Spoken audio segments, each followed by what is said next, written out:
Good afternoon, everyone, and welcome to the luncheon for the 20th anniversary ITA-ASIL Conference in Washington, D.C. Seeing this large crowd here is so exciting, so thanks so much to each of you for making the journey to Washington, D.C. to be here with us. I'm Victoria Sahani, Associate Provost for Community and Inclusion and Professor of Law at Boston University. And I also have the honor of serving as a chair of the Academic Council for the Institute for Transnational Arbitration. I previously chaired the ITA Academic Council's interview project, Preserving Perspectives, International Arbitrators in Their Own Words. And I want to recognize the current chair of the Preserving Perspectives Project and vice chair of the Academic Council, Professor Trina Baltag, for her important work on this interview and all the interviews in the series. And I'd also like to thank the members of the Preserving Perspective Project Committee, Professor Catherine Titi and Professor Mohammed Abdel Wahab.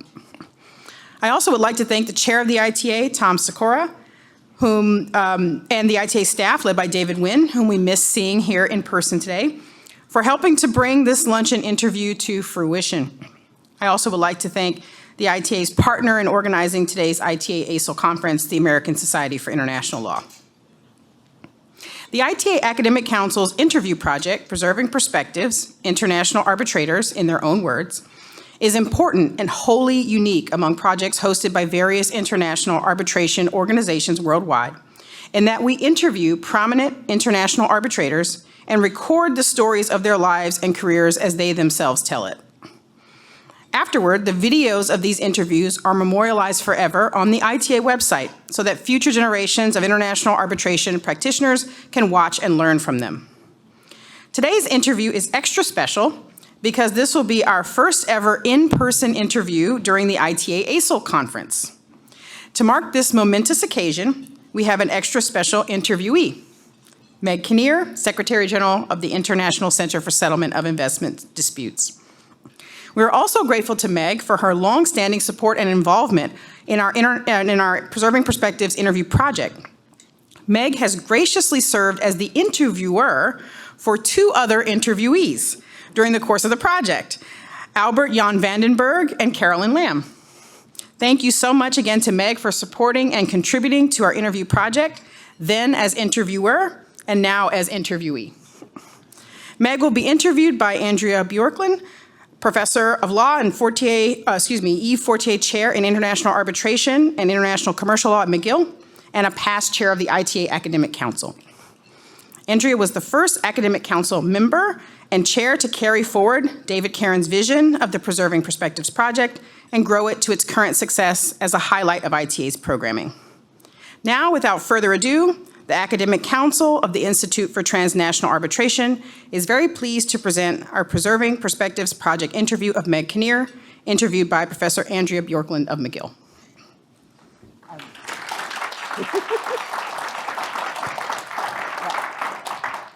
Thank you very much, Victoria.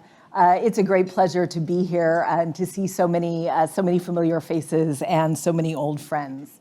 I have the daunting task of introducing Meg, who of course is, like many people here, in need of no introduction, especially to this crowd. But I will attempt to perhaps fill in a few of the details in her career with which you might not be as familiar. You might know that she's a Canadian national, born and raised in Montreal, a graduate of Queen's University in Kingston, Ontario in political science, a graduate of McGill with an LL.B, and a graduate of the University of Virginia with an LL.M. So she's been called to the bars of both the District of Columbia and Ontario.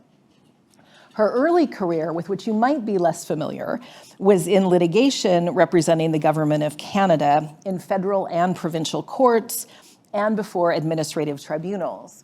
She served as executive assistant to the Deputy Minister of Justice of Canada from 1996 to 1999, and then she led the Trade Law Bureau from 1999 to 2000 as director and then as Director General. As you all know, she was elected Secretary General of ICSID in 2009 and was the first full-time Secretary General. She's currently in her third term. But let's go back to some of your early experience. Did you always know that you wanted to be a lawyer? I'm the nerd who has to admit yes. Basically, as soon as we realized at about age 10 I had no scientific aptitude, that was the next choice, and I stuck with it. What types of experiences did you have as a young person that helped you form the core of who you are and the professional woman that you've become? I was very fortunate to go to a very small school. It was a girls' school. I went from grade 2 to grade 11.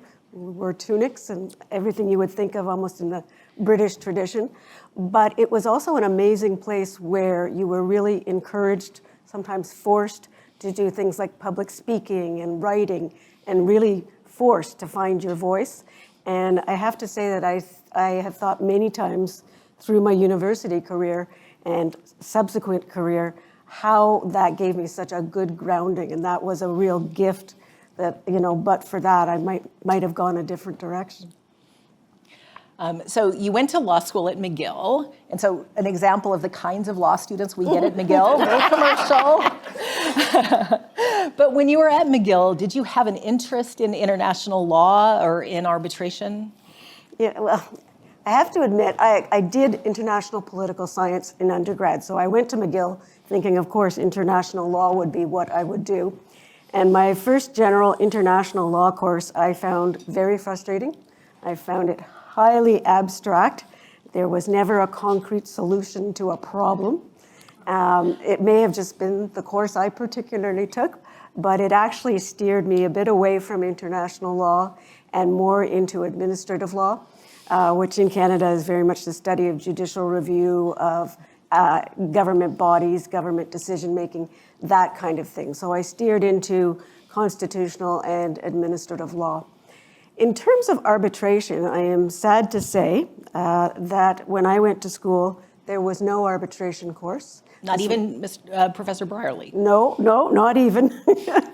And I'm really happy to say that Andrea has more than remedied that with an amazing series of courses at McGill on arbitration and created a real specialty.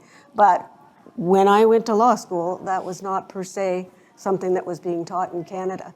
So I really only picked that up later as a subset of litigation. Mm-hmm.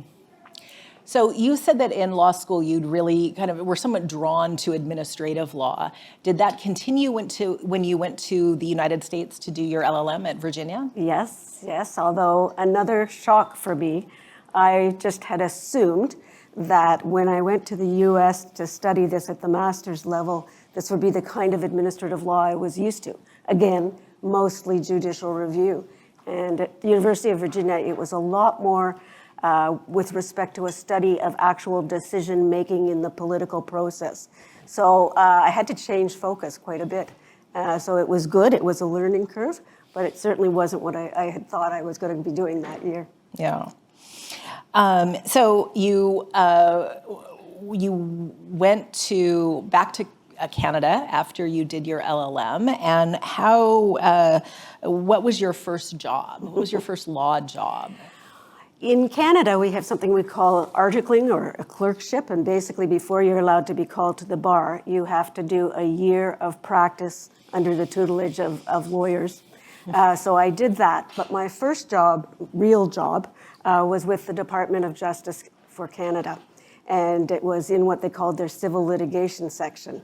And it had an amazing remit, which is essentially we acted as the in-house lawyers for the Government of Canada in all sorts of cases. So you were doing constitutional law, administrative law, fender benders when a government driver bumped into somebody on their messages, all sorts of work, which was a wonderful, wonderful experience. And I have to say, I've always recommended a government career, at least as part of a career, to anybody who asks, because the unique thing that I found very early was I would be there with my briefcase and there would be 6 or 8 lawyers on the other side. So you got a huge amount of responsibility early on, and it was a bit sink or swim, but with that kind of challenge, most people swim, and I swam as fast as I could, so yeah. So what part of that practice did you find the most exhilarating? Because of my admin law affection, I found the admin law type of work very, very interesting. And we had all sorts of different government bodies that, made various decisions. So I found that really interesting. And at a certain point, Canada had adopted its constitution, and in particular what was called the Charter of Rights. So I was in the litigation section when the Charter of Rights came along, and all of a sudden we had this incredible open field of people bringing cases, and what does this thing mean, and what does this guarantee mean? And Canada had a very interesting part called Section 1, which basically added a proportionality test to all charter rights, which was quite different. In fact, I think in the political discussions, it was meant to be different than the American system and to put in what they thought was a flexible valve. So doing that was incredibly exciting for us. But it was litigation of first impression, so you really had to think on your feet. Litigation of first impression, and then we were often searching for sort of like democracies and what their approach had been. So US, UK, that kind of thing. And that was also baked into the wording of the Constitution. So it gave you that, what do other democracies do? Yeah. So what do you think is the most important skill for a litigator or counsel before tribunals to have? I believe firmly that the most difficult skill, but the most important skill, is cross-examination. And when cross-examination is done well, it is a thing of beauty. But it is an extremely difficult thing to do. And you need to have a lot of planning, a lot of preparation, and a lot of experience doing that. And I think one of the things that I was lucky to do was, as part of my work with the government, I actually would do criminal court about once a week, and they would bring you 50 dossiers, and most of them were silly things. Not silly, I shouldn't say that, but things, smaller things, like, for example, that somebody had sold marijuana to somebody at the local fair, or there was one, my favorite was too many fishing lines in the fishing hole with the ice. But all of which to say, this is where the career of litigators starts, because you had to get on your feet. You got the file 10 minutes before you were pleading it, run through it, and then a witness came up and you didn't know what they were going to say.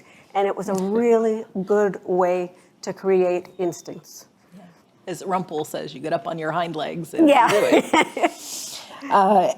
Did you have a mentor or mentors early in your career, and what did you learn from them? Yeah, I had some amazing mentors. I think I was incredibly lucky throughout my career. I worked with some of the very senior people at Canada's Department of Justice, and they all had some really eminent careers in constitutional litigation. So that was tremendous. And what I learned from them, as much as anything, was your theory of the case. Where do we want to go? How do we get there? And how do we argue that? How do we pull together the evidence we need? And I think one of the things that's really I appreciate was going to the essence of the argument. Don't throw 50 things against the wall. Take your 5 best arguments. Take the ones that are really going to be taken seriously and work with those. So I think that was a very useful lesson. And they were all incredibly patient, allowing me to do, submissions and cross-examinations and that kind of thing. So I was really, really fortunate there. I also, in terms of mentors, think of one other counsel who was at the Department of Justice with me. And I think of her separately, not only because she was a mentor in terms of work, but she was a mentor in terms of how to be a professional and be a mom at the same time. And she had 3 children, and she was a bit farther ahead. And so she was actually a very tremendous mentor in terms of, you can do this, this whole thing is not going to come crashing to the ground. And that is very, very, was really important. And I have to say, I don't think there were a lot of people in that circumstance. So it was extra important for that reason. Yeah, so I've had the pleasure of working, with you on a couple of different projects. But one of the things that I've always been struck by is your extraordinary work ethic and your ability to do so many things at once and to do them well.